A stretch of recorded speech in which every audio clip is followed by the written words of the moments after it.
Makapangyarihang panalangin, Batay Essay, awit 71. Kataas-taasang Diyos, amang walang hanggan, aking kanlungan at aking lakas, ako ay lumalapit sa iyo ngayon, na may nakadapa na puso at isang kaluluwang nauuhaw sa iyong presensya. Ikaw ang naninirahan sa matataas na langit, ngunit dinadalaw din ang mapagpakumbaba sa lupa. At ngayon, nagtatago ako sa lilim ng iyong mga pakpak, nagtitiwala sa iyong pangako ng proteksyon. Panginoon, gaya ng sinasabi ng iyong salita, siya na tumatahan sa lihim na dako ng kataas-taasan ay mananatili sa ilalim ng lilim ng makapangyarihan. At ipinapahayag ko ng may pananampalataya, ikaw ang aking kanlungan, ang aking Diyos na aking pinagtitiwalaan. Hindi ako nagtitiwala sa mga pangyayari, o sa mga tao, o sa aking sariling mga mapagkukunan. Nagtitiwala ako sa iyong soberano at di nakikitang pangangalaga na nakapaligid sa akin tulad ng isang kalasag. Iligtas mo ako, O Diyos, mula sa patibong ng mga ngayam, mula sa mga bitag ng kaaway na gustong nakawin ang aking kapayapaan, ang aking kalusugan, ang aking pananampalataya. Iligtas mo ako mula sa nakapipinsalang salot, mula sa bawat pisikal at espiritual na karamdaman, mula sa bawat masamang palaso na tahimik na lumilipad upang tamaan ako. Nagkukubli ako sa ilalim ng iyong mga balahibo, kung saan ako nakatagpo ng ligtas na kanlungan. Ang iyong katapatan ay isang kalasag at kalasag. Ang salita mo ang aking katiyakan. Hindi ako matatakot sa kilabot sa gabi, ni sa palaso na lumilipad sa araw, ni sa salot na tumatama sa kadiliman, ni sa pagkawasak na sumisira sa tanghali. Bagaman ang 1,000 ay mabuwal sa aking tagiliran, at 10,000 sa aking kanan, hindi ito lalapit sa akin, sapagkat ang Panginoon ng mga hukbo ay nagbabantay sa akin. Sa pamamagitan ng aking mga mata ay makikita ko ang gantimpala sa masama, ngunit ang kasamaan ay hindi hihipuin sa akin.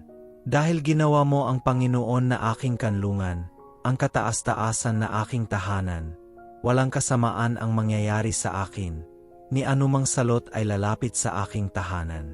Ito ang iyong pangako, at kumapit ako dito tulad ng isang matatag na angkla sa gitna ng mga bagyo.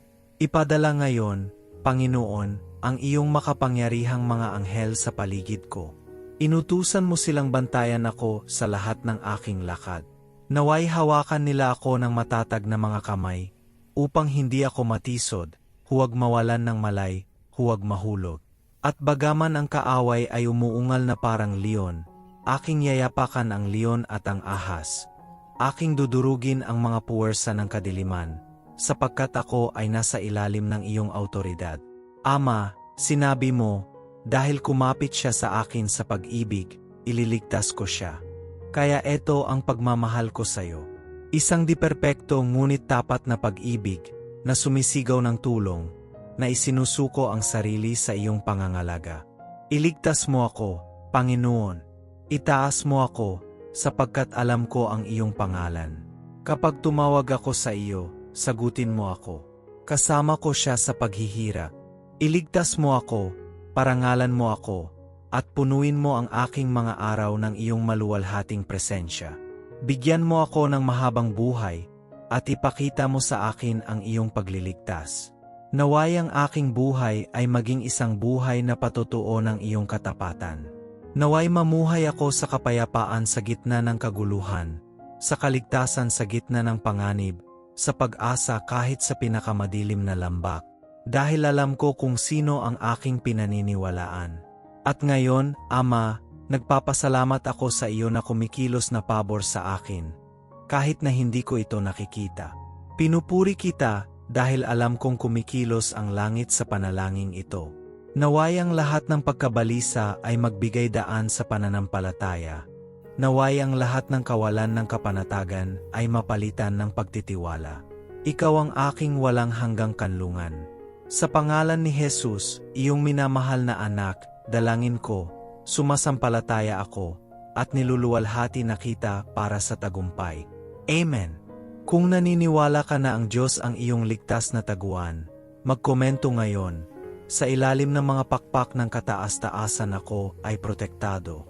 At itagang isang taong nangangailangan ng panalangin ito ngayon.